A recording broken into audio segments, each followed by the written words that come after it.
Hi everyone, Paul Akers. I'm down here in Costa Rica surfing, but I get asked a question an awful lot, and I got a lot of emails recently about they want to see our morning meeting. And you know, we have a morning meeting video up, but it's very old. We haven't really recorded our latest one, but recently, about 2 or 3 months ago, we had Ron Pereira from Gemba Academy come in and say, hey, we want to record your morning meeting. We want to record a lot of your processes so we can show the rest of the world what's going on. And we're always happy to do that because then we don't have to give as many tours. And frankly, the videos are a very powerful medium to eliminate a lot of waste, and everybody can see our processes and how we do things very simply and easily. And I might say I apologize for the black eye. The board hit me about 5 days ago. It's still not healed, but so you have to put up with my black eye a little bit. But this is just a quick intro before we get into the morning meeting. So what you're going to see is a meeting that's going to last for about 50 minutes, which is quite a long time. It's not unusual for our meetings to last that long. This one was maybe a little bit longer because I explained some things that we were doing within the meeting. But it's a very methodical process. We're very disciplined about teaching and training our people. We've been doing it for, 8-9 years now. And we're just it's the most important thing we do. That's all I can say. And then we work. And so a lot of people are going to be watching this video and go, this is crazy. How do you afford to have that many people standing around and doing this every day? Well, my response is we can't afford not to do it because we have very smart people that have a keen understanding of a lot of different issues. And as a result, they're able to make good decisions on how to improve processes on a daily basis. So we believe in this, and we believe that this is the core of what our company is about. So enjoy the morning meeting, and we're going to go through a whole bunch of different things. Now, if you want to know how to lead a morning meeting like ours, you can just go online and you'll see under Lean Videos, there's a place you click on Lean Videos and you'll see Lean Documents, and there will be the complete outline for a morning meeting that we use every day that we go through. You'll see Nick leading the meeting this time, and that's basically what he's going through, that agenda. So it's very straightforward, but I do want to caution you, I do not recommend you having a morning meeting as long as ours, at least to start with. I always say start small or slow and be consistent. It's much more important to have a morning meeting that lasts 5 minutes and do it every day, never miss, than to have one that lasts a half hour or 15 minutes and then hit and miss in the way you execute it. The key with Lean basically is discipline. You need to be focused. You need to understand it's a top priority, and nothing becomes more important than it. Even when you get busy, you need to do your morning meeting because that allows for clear communication on everything that's going on in your company with the entire company. And if you have multiple shifts, yes, you can do it at shift change. There are companies around the world that are doing this with 3 shifts, and they do it very successfully. So really basically what I'm saying is no excuses. If you have an excuse for why you can't do Lean, this doesn't work with us because we're not manufacturers, doesn't work with us because we have union people, doesn't work with us because we have multiple shifts, well, you're just a person that likes to get excuses. That's all there is to it. I'm going to be brutal about that.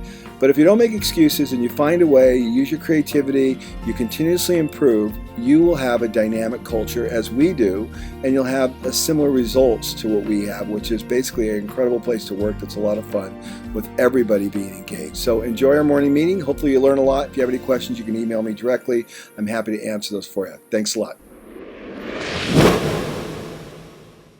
All right, good morning, everybody. Good morning. Good morning. So Paul's going to introduce our We have very special Yes, guest, sir. Ron Pereira. You guys, I think, remember Ron. He came here before, and he's going to be filming us all day today. So we're going to have a lot of fun. So Ron's going to be walking around with Greg, and anything he wants to know, tell him everything. Ron's open book today.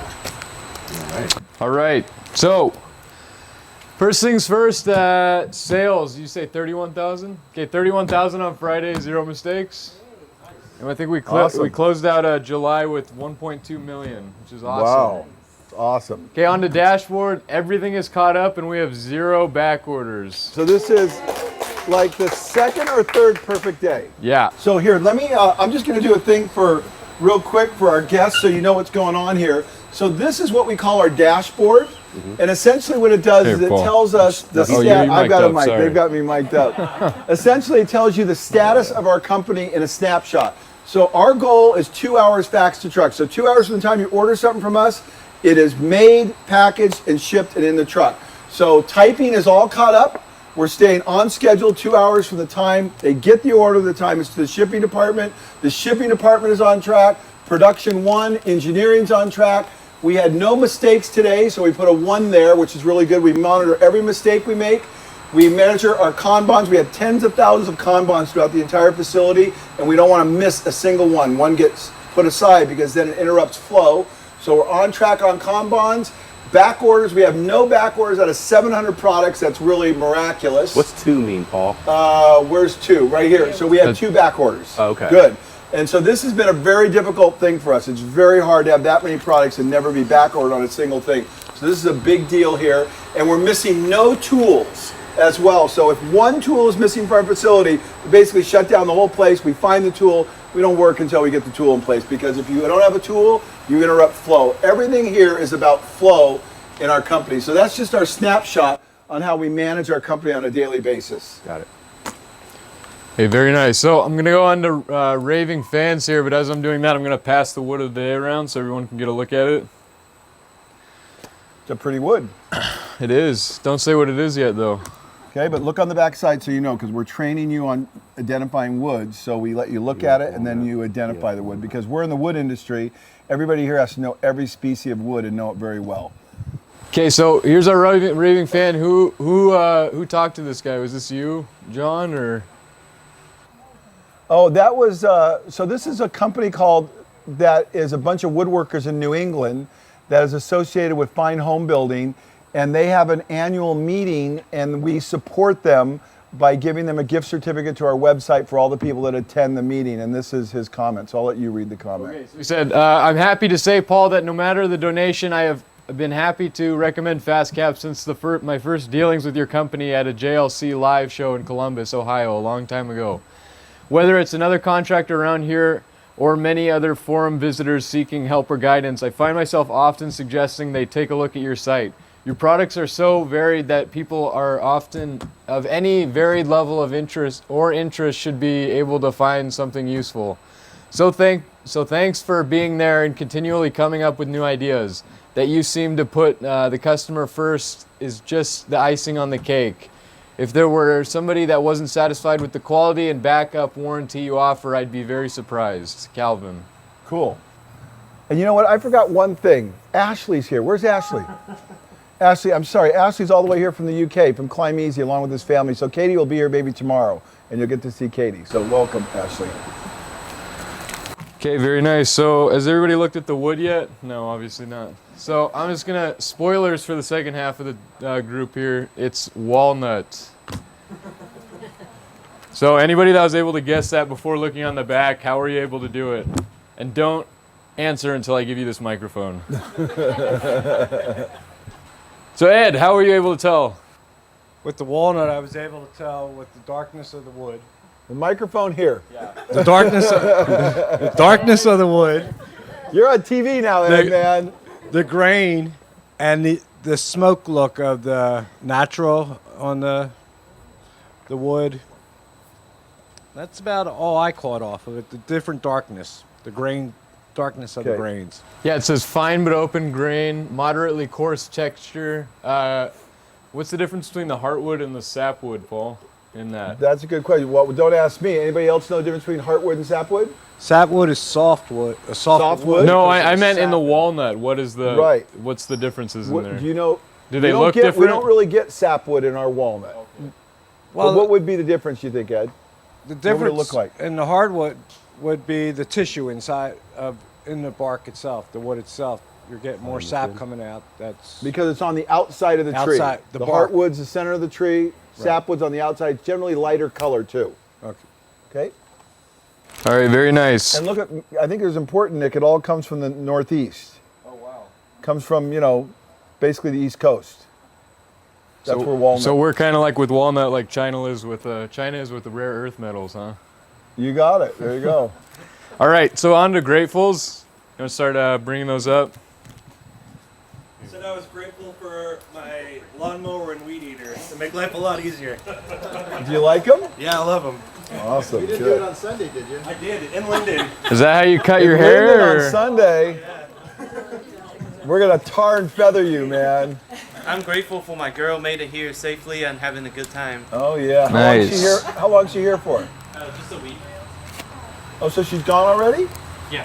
Oh, should have brought her to morning meeting. You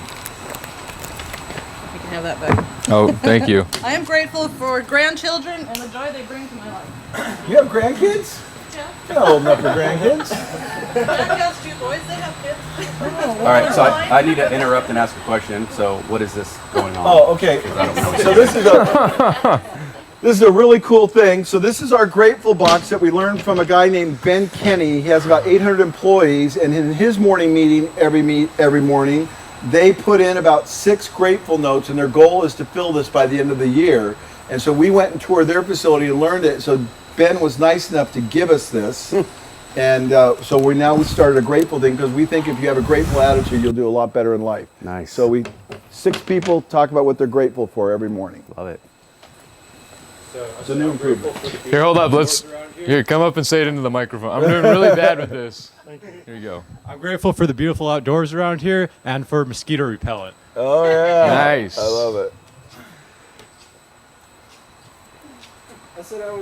Wait. There you go. I said I was grateful for the motorized vehicles. And fast ones, right? Yeah, and fast ones. Sports cars. We know your type. I was grateful for the weekend I had. Good. And why? Nice. I don't know, it's just awesome. Keep it PG. All right, is that everybody? Yes? Okay, on to the product. Paul's going to help me out this morning because I was busy pestering you guys for improvement videos. Okay. So Kaizen foam, everybody knows about this here because we use it all the time, but I'm going to show you something really cool. In order to use Kaizen foam really effectively, and you really want to enjoy the experience, you want the knife to go into the foam absolutely effortlessly. See how that goes in there effortlessly? Well, the reason it goes in there effortlessly is because the knife is sharp. And I'm going to show you a picture of a sharp knife and a dull knife. The sharp knife comes to a very fine point. The dull knife has something called a burr on it. See that little piece of metal? What happens is as you use the knife, the end of the blade, because it's so fine, rolls over and gets a little burr or a hook on it. See that little hook? So whenever your knife is not cutting effortlessly in cardboard or anything you're doing, it has a burr on it or a small little hook. You can't see it, but it's there. Now I'm going to show you how a pro gets rid of it. You simply take your knife all the way out like that. You take one of our diamond sharpening stones and you basically polish it at a slight angle, just like this. Turn it over to the other side, polish it like that, and you're basically removing that burr. You can do it once or twice like this. And when you get done, this knife will glide through there effortlessly. See how easy that is? So today's training is on sharpening a knife. Look at that. Just you don't even have to work at it. That's the key. So every time you go to cut Kaizen foam, make sure your knife is razor sharp with a what? Pocket diamond sharpener. What grit's best? 1000 grit. Everyone clear on that? Okay, there you go. That's your training for today. How much do they sell for? Which one? $24?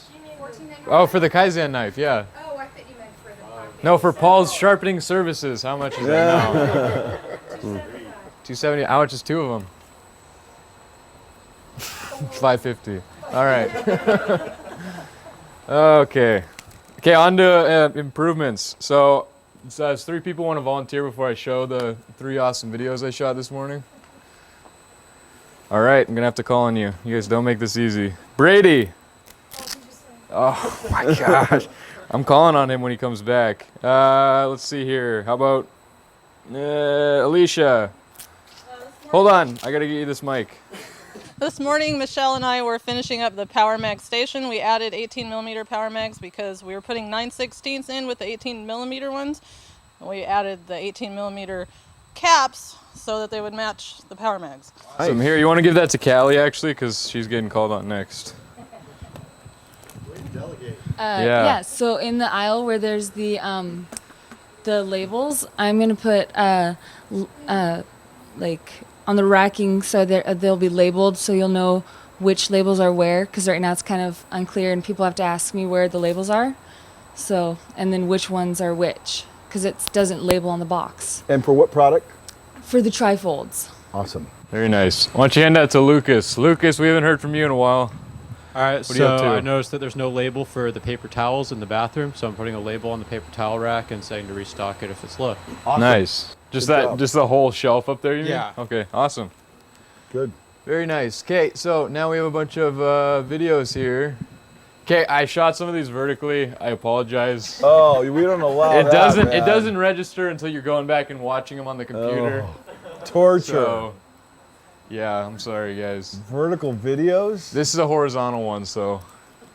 Today I'm gonna label these boxes. As you guys can see, there's no labels on there, so nobody knows what they are. Nice. That was short and sweet. Here's the labels that I'm gonna put on the rack so people can see what they are. Just like that. I have these labels that just kind of. There's a vertical one. everywhere, and it pisses me off, so I'll get back to improvement. There you go. All right, so we're back here, and I got my labels. I got number 6 clamshell, and they go into the box full already. So all I have to do is just grab one, throw it in the box, and it's done. Nice improvement. Problem every morning, every Monday when I've got to make the schedules for the leader, the kitchen, the bathroom. This is what I come up against because I have these all in a box. So we're going to fix that. So this is the result. We're going to have it. So now when I need a picture, I just have to take it out. Nice. So yeah, and then maybe we could all start filming our own improvements because that was kind of time consuming going around this morning. Even if you only get one as the morning leader, if you just have one video, I think that would be adequate. Okay. You don't have to get that many, but that Right. was nice. Okay. Okay, so on to our FastCap's 21 principles. Our job title is what? Who wants to explain that? Come on, guys. Process engineer. There you go, Zach. You want to indulge on that a little more? Well, the answer is process engineer, and here we have process for everything. So our job is to continuously improve our process, which engineers always improve things and build new things. So always building processes, improving them. So me and Michelle filled out a rental application last week, and on the job title, she actually put process engineer, and I was laughing about that. Right on. Which you're supposed to do, but if somebody was to come to you and say like, "What the heck is this?" How would you explain that? How would you explain it? Well, you'd have to know about FastCap first, because that's our job title, and it's not really engineer, but it's just creating a process. I don't know. That's a hard one. Well, it is. Explain to people who don't It's understand what definitely it an is. engineer. I mean, you're definitely engineering or improving something. That's what engineers do. How would you describe engineering, Dennis? Just making new things, making things better. Okay. Anything like a process or a object, a computer program, anything. If you're making things better and you're doing it in a systematic way, that is what engineers do. So then what happens if, we have a bunch of people who are not formal engineers, who haven't been trained in a university like you and Lucas and Tyler? Is it disingenuous to say they're process engineers? Well, we are being trained right here. Okay. Because the training in school is just a small portion of engineering.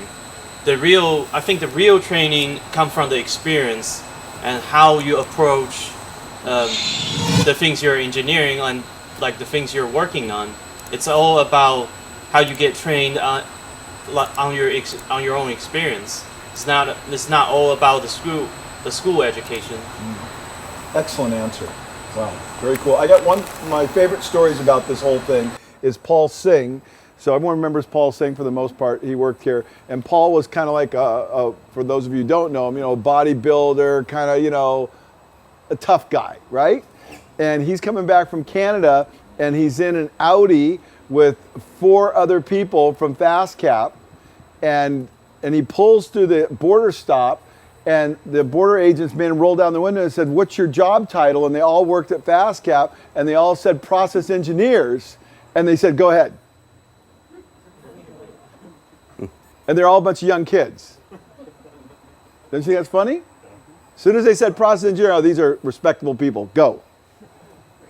And Paul said it was amazing. It's never happened before, but they all said, process engineer, what's your job? Process engineer, process engineer. Yeah, it That just was sounds cool. so fancy and official, nobody wants to question it and sound dumb, so they're like, "Oh, of course you are. Yeah, I know what that is. Go ahead." Yeah, there are a lot of different type of engineer. Like mechanical engineer build weapons and civil engineer build targets. Build what? Targets. Oh.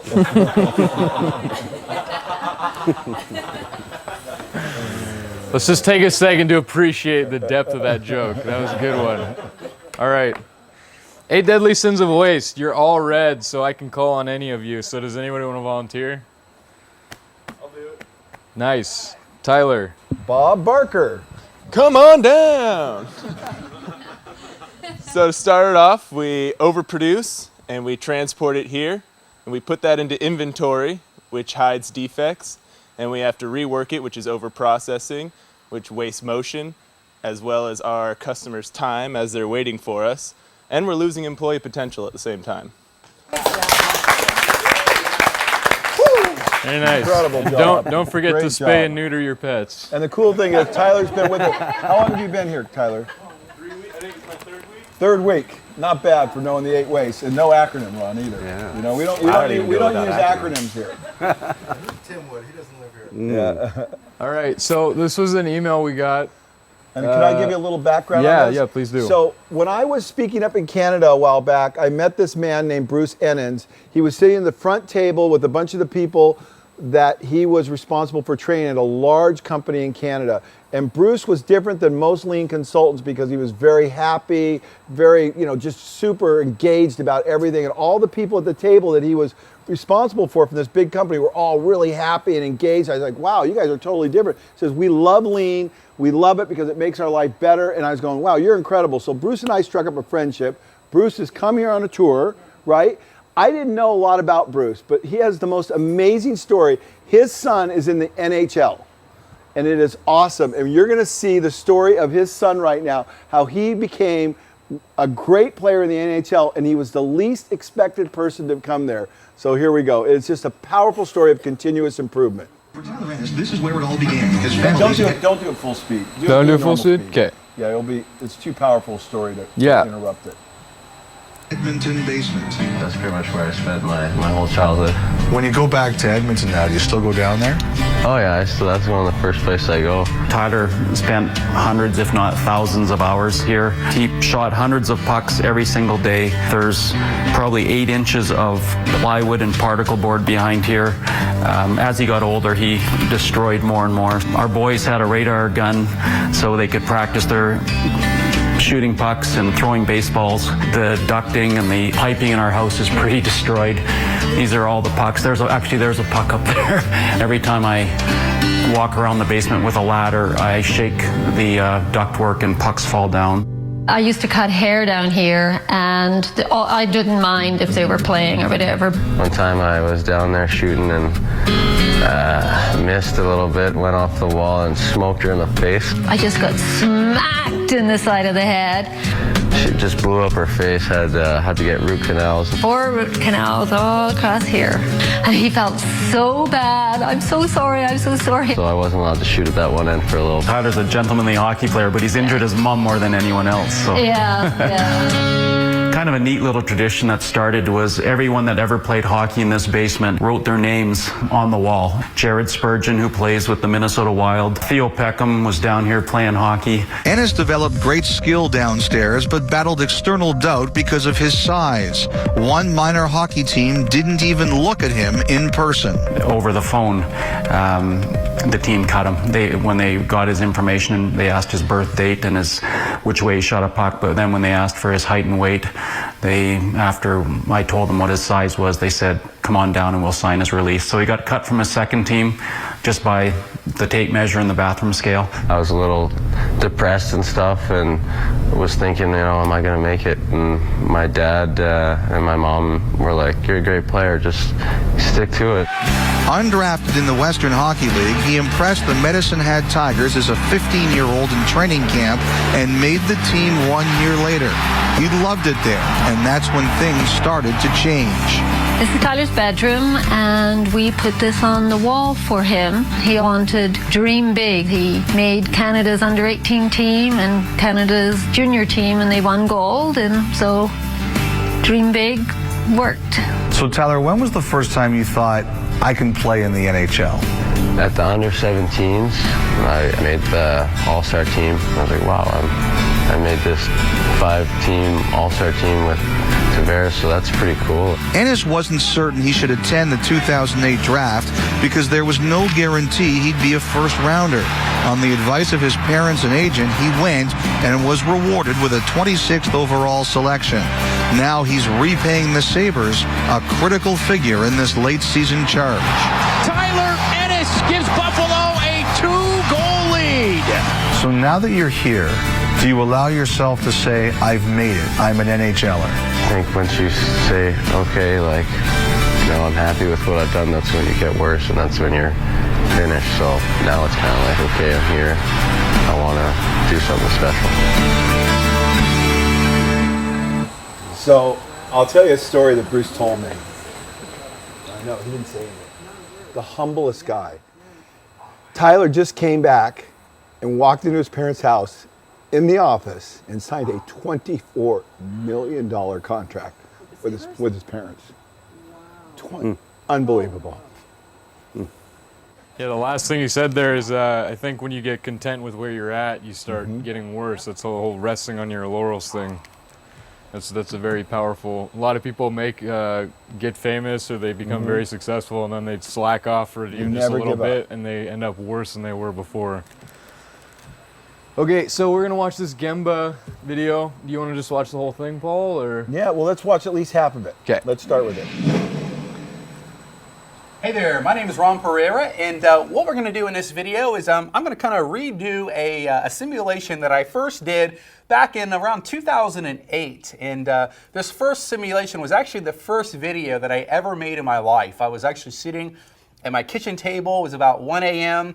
and I had some Home Depot lights strapped to a step ladder. That was my lighting, and maybe some kitchen cabinets. I nearly burnt my house down, I think, that night. Anyhow, I somehow got that video put together and uploaded it back then to Google Video, if anybody remembers that. And anyhow, I embedded it on my blog back then, which was LSS Academy, and the comments kind of just blew up, and people just went crazy. Some people were like almost attacking me. They were angry. They were thinking I was playing some kind of a trick or something like that, but there was no tricks. It was just one-piece flow versus batch production. And so obviously we got a little bit better at making videos, so we're not in my kitchen. And so I want to redo that simulation here. And the first thing I would encourage everyone to do is to watch this video, but then go ahead and try this yourselves. And I'm doing it by myself, but you can actually do this simulation easily with, say, 3 people. One person could be the folding station, the folding of the paper. The next person could be the stuffing of the envelopes, and then perhaps the third person could seal and stamp the envelopes. So there's many different ways of doing this, but since I'm by myself, I'm going to do it on my own. So I've got 10 pieces of paper. This is just standard paper from our printer, and I've got 10 envelopes. And I've got my Gemba Academy stamper. I'm not actually going to stamp it because Leslie in our office would yell at me if I wasted these envelopes. So what I'm going to do is get my little stopwatch and my iPhone dialed in. I think maybe Greg will put a little timer at the bottom of the video here or something, but let's see how this goes. So round 1 is mass production. Are you ready? Here we go. All right, so first thing, I'm going to start folding. And what I'm going to do my very best so nobody thinks I'm playing any games to work at the same pace, no matter if I'm doing mass production or one-piece flow. Now, this simulation was first, I learned about this in the book Lean Thinking. Dr. James Womack first wrote about how he asked his daughters what they thought the best way would be to go about stuffing envelopes for some marketing material he wanted to send out. And they kind of naturally moved towards this kind of a batch production mindset. And I think if anyone's ever been married and had to do the wedding invitations, chances are really good that you did what I'm doing now. Is someone folded and someone did all the stuffing and someone did all the stamping and so forth. So it's, I don't know, for whatever reason, mass production is very comfortable to us and we're drawn to it for some reason. People talk about the early farmers, how they used to have to kind of store up wheat and grain for the long winter, and batching was kind of ingrained in our thought process. So I don't know if that has anything to do with it, but anyhow, so you can see I've got lots of inventory, wasted inventory, kind of piling up here in front of me. All right, so all 10 pieces are folded. Now what I'm going to do is I'm going to stuff all 10 envelopes. Okay. Now here's the crazy thing. What happens if I had made a kind of a folding mistake on all of the pieces of paper, and I didn't discover it until after the stuffing step? Well, I would have a bunch of defects on my hand. And so that's another kind of drawback or negative to mass production. Kind of hides quality problems, or can hide quality problems. Okay, almost done. Now after this, I'm going to go ahead and I'm going to seal all of the envelopes. guess I probably should be looking into it. It'd be kind of weird, kind of gross. Nobody wants to see me looking at a bunch of envelopes. I'm hoping Greg, our videographer back here, comes up with some cool music or something. Kind of boring to stand and watch me fold envelopes, but. Okay. All right, so they're all sealed. Now, what we got to do is we got to stamp them all. So I'm just going to kind of simulate the stamping process. Double check I got the right orientation, otherwise I stamp on the wrong side, which I guess doesn't really matter. But. All right. 3:42 is our magic time here. So go ahead and write that down. We'll put it up on the screen here. But 3:42 is the mass production time to beat. So let's see what happens. So I'll just kind of move this off to the side and let's get set up for the one-piece flow. So everything is going to be the same. So now what I'm going to do here is I'm going to pick up a piece of paper, I'm going to fold it, I'm going to stuff it, I'm going to seal it, turn it over, stamp it, and that piece is going to be done. I'm going to move through all 10 pieces that same way. Okay, so let's see, let's go. All right, folding the first piece, pick up the envelope, stuff it, seal it, stamp it. First piece done in about 17 seconds or so. Hold.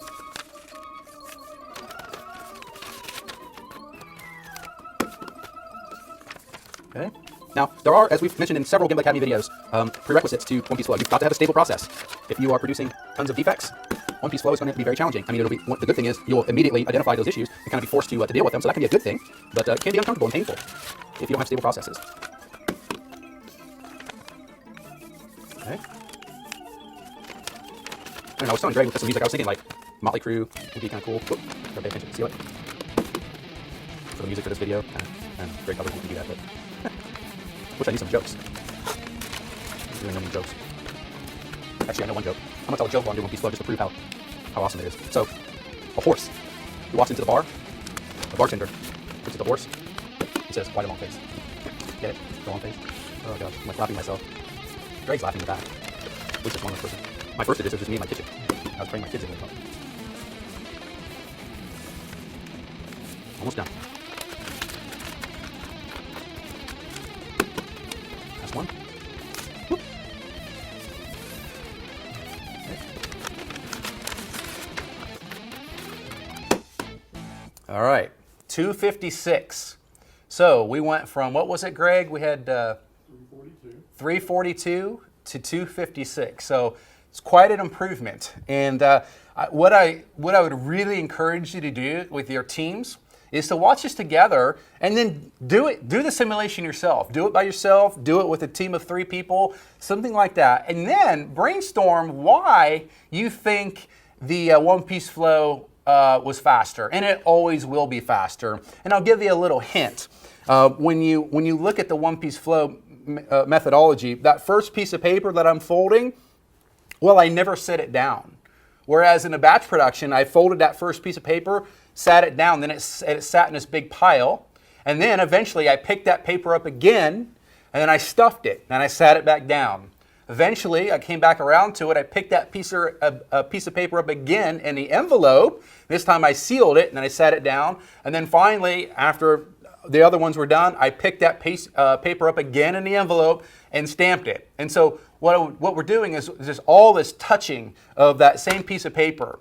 And so that's just one of the many reasons why this one is faster. But I would encourage you to go with your teams, do the simulation, and then really brainstorm and see if you can figure out why it's faster, what the efficiencies are, and then how does that apply to your work? That's the most important thing, because some people may stuff envelopes for a living, but most of us don't. And so how do you take this principle of one-piece flow and apply it to your work? We have ways here at Gimbal Academy, the way we produce videos, we try to work in kind of one-piece flow mentality. So no matter what kind of work you do, this methodology can help you. You might have to bend and twist to make it work, depending on the kind of work you do. But one-piece flow is always going to be superior. Again, you've got to have stable processes. It's not necessarily easy. Don't want to make it sound like it's easy. Whoops. Oh Hi, my I'm gosh. Ron Pereira, co-founder of Gimbal. I picked up the mouse. It was over. So what do you guys think?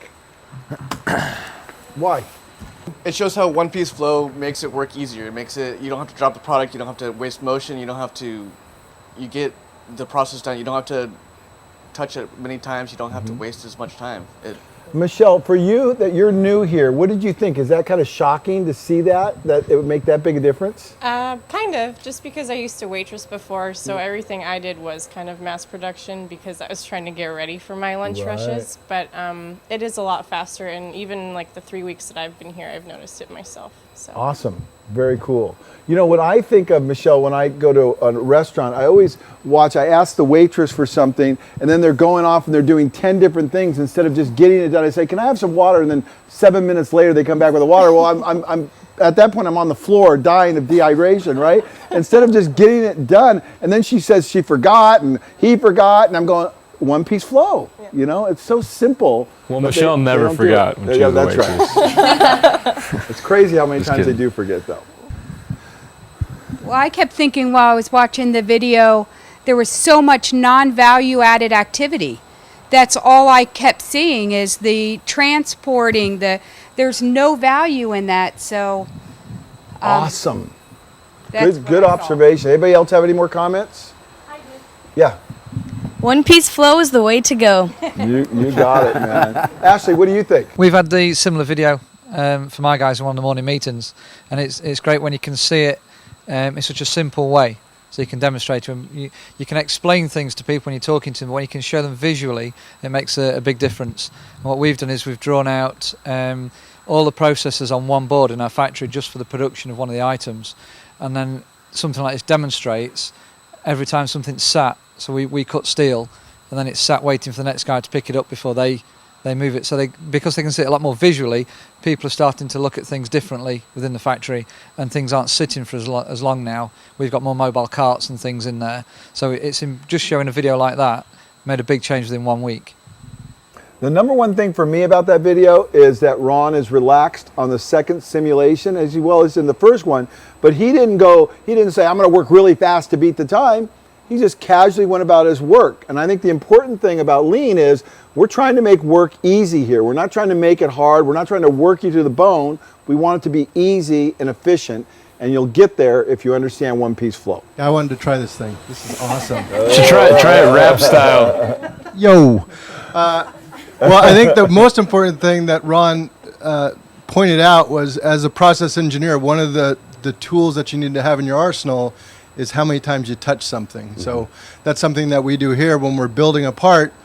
You build a part and then you put it down, then you build the box that it goes in, and then you put the part in the box. But actually, sometimes if you just reverse the order of things, you build the box, you put the part in the box as you build it, then you just close the box. So it's about touching it the least amount of times. The best movie that illustrates that is Happy Gilmore with Adam Sandler. Now, this is a guy that played hockey, just like earlier, and he watched people play golf. He'd say, why do they hit the ball so many times? Just hit it in the hole. So he'd actually drive the ball from the tee into the hole. So, and that's really what lean is about. It's about hitting the ball the least amount of times. That sounds good. I haven't seen it. You've never seen Happy Gilmore? And Bob Barker's in it too. I have your dogs. The price is wrong, Bob. All right. Stay new to your pets. Okay, so Paul, are we gonna watch how much of this do you Yeah, want to just watch. How long is it? It's 18 minutes long. It's 18 minutes. Let's watch 1/3 of it. Okay. So 5 minutes, 6 minutes or so. This is a powerful video. And I think when you watch it, you just have to ask yourself, what is it this guy's saying? If I was doing this, Nick, matter of fact, I'm going to do it right now, okay? Because I'm going to show you how I would do this. Okay, I won't touch the table. Here we go. Prepare to be blown away. I put it at 1.5. Okay, that's okay.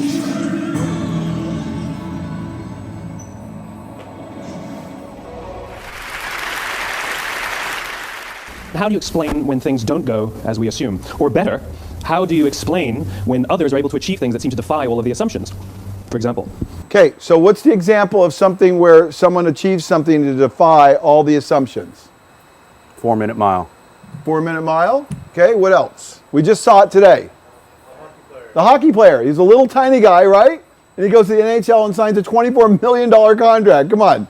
That's defying all the assumptions. So we're going to tie this together with what we've been learning. Why is Apple so innovative? Year after year after year after year, they're more innovative than all their competition. And yet they're just a computer company. They're just like everyone else. They have the same access to the same talent, the same agencies, the same consultants, the same media. Then why is it that they seem to have something different? Why? Why is Apple so different than everyone else? They're a computer company. They write code, they make computers, they make smartphones, everybody else does it. Why are they so much more innovative than everyone else? Why, you guys? I think it's because they're not focused on making money. Very good. Why else? Anybody else know why? Willing to try new ideas. Willing to try new ideas? Why else? Steve Jobs was approaching it from an artistic point of view rather than a Okay, Steve Jobs approaching it from an artistic point of view. They have their own culture. They have their own culture, a very strong culture. Anybody else? Think about it. They're a regular company. They're just like everyone else. They have access to the same employees, the same talent, everything, the same vendors, everything the same. But yet their products are way different than everybody else's. Think about that. It's a good question. Why is it that Martin Luther King led the civil rights movement? He wasn't the only man who suffered in a pre-civil rights America, and he certainly wasn't the only great orator of the day. Why him? And why is it that the Wright brothers were able to figure out controlled powered man flight when there were certainly other teams who were better qualified, better funded, and they didn't achieve powered man flight, and the Wright brothers beat them to it? There's something else at play here. About 3.5 years ago, I made a discovery, and this discovery profoundly changed my view on how I thought the world worked, and it even profoundly changed the way in which I operate in it. As it turns out, there's a pattern. As it turns out, all the great and inspiring leaders and organizations in the world, whether it's Apple or Martin Luther King or the Wright brothers, they all think, act, and communicate the exact same way. And it's the complete... So what did he discover?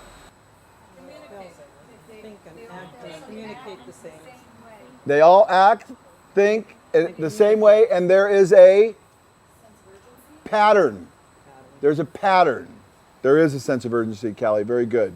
There's a pattern. So he identified the pattern. Opposite to everyone else. All I did was codify it. And it's probably the world's simplest idea. I call it the golden circle.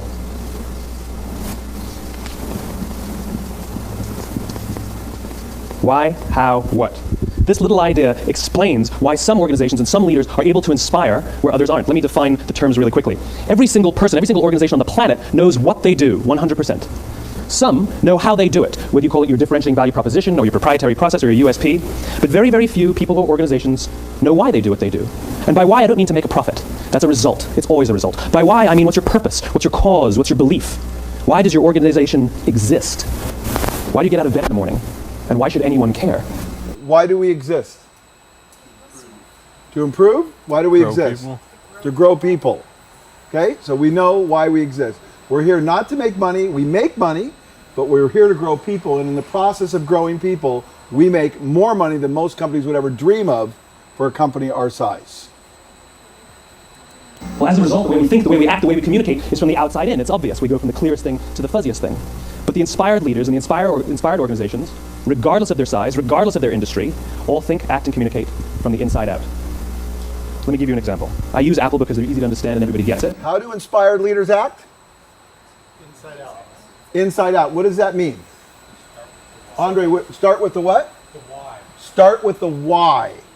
Why we're here. Not how we're here, not what we make, but why we're here. I think they also say that that's the most fuzziest thing, so inspirational leaders make that crystal clear on what the why is. Exactly. And everything else really doesn't matter what you do as long as you have a why. Phenomenal. If Apple were like everyone else, a marketing message from them might sound like this. We make great computers. They're beautifully designed, simple to use, and user-friendly. Want to buy one? Meh. And that's how most of us communicate. That's how most marketing is done, that's how most sales is done, and that's how most of us communicate interpersonally. We say what we do, we say how we're different or how we're better, and we expect some sort of behavior, a purchase, a vote, something like that. Here's our new law firm. We have the best lawyers with the biggest clients. We have, we always perform for our clients, do business with us. Here's our new car. It gets great gas mileage. It has, leather seats. Buy our car. But it's uninspiring. Here's how Apple actually communicates. Does anyone know what our tagline is after our company? It says FastCap, and then what does it say underneath it? No, it used to say that. It says lean innovations that change the world. Lean innovations that change. Our goal is to change the world. It is not to make woodworking products. Everything we do, we believe in challenging the status quo. We believe in thinking differently. The way we challenge the status quo is by making our products beautifully designed, simple to use, and user-friendly. We just happen to make great computers. Want to buy one? Totally different, right? You're ready to buy a computer from me. All I did was reverse the order of the information. What it proves to us is that people don't buy what you do, people buy why you do it. People don't buy what you do, they buy why you do it. This explains why every single person in this room is perfectly comfortable buying a computer from Apple. But we're also perfectly comfortable buying an MP3 player from Apple, or a phone from Apple, or a DVR from Apple. But as I said before, Apple's just a computer company. There's nothing that distinguishes them structurally from any of their competitors. Their competitors are all equally qualified to make all of these products. In fact, they tried. A few years ago, Gateway came out with flat screen TVs. They're eminently qualified to make flat screen TVs. They've been making flat screen monitors for years. Nobody bought one. Okay, that's it. Tomorrow we're going to pick it up. So that's some great learning for today, to think about what's important in life, the why. So what are the three things? Hold on, don't look at the screen. What are the three things? What are the three circles, outer to inner? What, the how, the why. So what do we do? It's one of the principles, we were just looking at it. Think from the inside out. Kathy said it. Right, I mean, like, what does FastCap do? Well, that's our number one principle, is to grow people. How do we do it? By our morning meetings is one of them. And by what? Showing history. By doing this. Going over improvements, going over mistakes. Why do we do it? Come on, guys, change the world. We're changing the world. It's right on our Right there, right at the top. See? There you go. Lean innovations that change the world. You know, when I put that up there, I thought to myself, people are going to think, boy, that's pretty pretentious of Paul. Think a little company, whether it's in Bellingham, Washington, that could change the world. But that's our goal. All right. On to the Constitution. Shelley, how did you learn all these and the dates and everything? You've only been here a little while. How do you... Just looking over them every day by repetition. Yeah, you know the dates and the presidents and everything. I'm trying to get all 27, but I have only about 12. I don't know if I've ever heard you miss one. But Let's I see if do you can know get the this- 27th Amendment. All of a sudden, though, I just drew a blank. Oh, I know. I see, I'm trying to psych you out. Any law that increases the pay of legislators will not take effect until after the election. See, that's like word for word what it says here. That's why I'm a little And suspicious. It is Bush, 1992. Which Bush? Papa Bush or? George W. Bush, It was George W. Okay. 1992. Yeah. So that would have been George.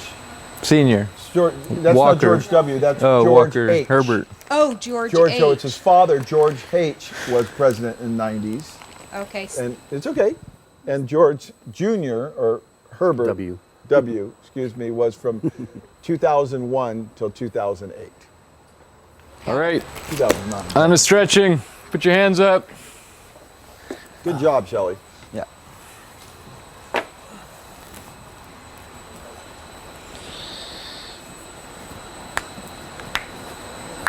Okay, arm across. Is that anybody's first time seeing the whole envelope thing with the, what? Oh, okay. Trying to lead the meeting here, Kathy. Is that anybody's first time with the envelope, folding 10 envelopes? Yeah, was that pretty powerful? You guys hear us say one piece flow a lot, but did that really... I remember the first time I watched this video, that's really what did it for me. Because I used to do chisel kits, and I used to do them all batch work. And when I saw that, I was like, there's no way that's possible. And I went back and I made a chisel kit, and it was like 2 or 3 minutes faster doing one piece flow than... I always try to do batch work in the FastCap area for some reason. Yeah. And I just tested it myself and found out that, batch work is actually slower. Okay, bend down. Sit there and count out your FastCap. Yep. Clamshell. It's faster to just do it one at a time. It's so counterintuitive. It doesn't, but I mean, the whole picking something up once is really, I think that's where 90% of the time is saved, is you're only touching the thing once. Okay, grab a ankle, stretch your, whatever your leg muscle is. Quad. I think the other thing is how much space you need when you're working, because you don't have to have Bring it to the front. work in progress parts that sits and take Yeah. up space. And the other thing is, when Paul used to do the paper airplane thing, he'd wait till you were like halfway through your folds, and he'd say, "Stop! Okay, the customer wants this fold in the plane, or like in the wing." So you'd have to go back and redo all the ones that you just did, or throw them out because they didn't have that fold in it. Whereas with one piece flow, you can just stop, and the next one you implement the change. And Other thing you can do is do it with 3 people. First person is folding, so he has to do all 10 before he can pass it to the second person. And so the second person's waiting. Yeah, good. Yeah, and that's even more powerful when you do it with 3 people. It's even more of a gap. So.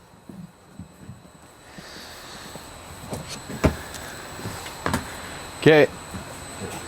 I'm gonna let John do the Cooper ratings. says one-piece flow. It's the only way. I'm gonna let John do them because he usually goes with the lower one, and that's more my style. So 1 is an F and 5 is an A. So a 4 is a B and a 3 is a C, 2 is a D. So when we used to do this to 1 through 10, I think people got higher scores because everyone thinks like, 3, that's good, but 3 is a C. Okay, so I'm going to do a quick little intro for Ron and everyone. So every day we have a different person lead the morning meeting. So Nick's day is today, and every day we want to continuously improve. So we want the people to be evaluated instantly, one-piece flow. As they do the meeting, they're going to be evaluated on a bunch of criteria from passion, prepared, engaging, asking questions, smooth transitions, humor, and control, and then they get a score so they can see as they improve month after they lead the meeting. So our goal is to create leaders here, and so we allow everyone to lead a meeting all the time, and it's very effective. So now we're going to grade them. Okay, so passion, 2, 3, 4, 5. You prepared, 2, 3, 4, 5. Engaging, 2, 3, 4, 5. Asking questions, 2, 3, 4, 5. Smooth transitions, 2, 3, 4, 5. Humor, 2, 3, 4, 5. And control, 2, 3, 4, 5. So what'd you get? Got an A. So Nick, good job. How did you think you did? I think I should have taken a little more time Friday to prepare because, yeah, and I forgot the mic a bunch of times, so.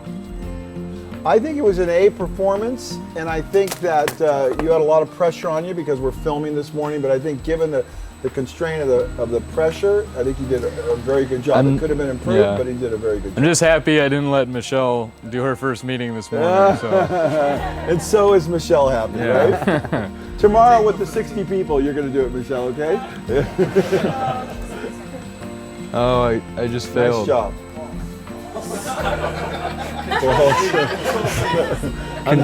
Right. I know this. I was born in the 20th century. I know that. All right. All right. Anything else? Are we doing bus or are we all good? Orders? All good. Okay, let's go to work. Thanks, you guys. Nice job, man. Thank you.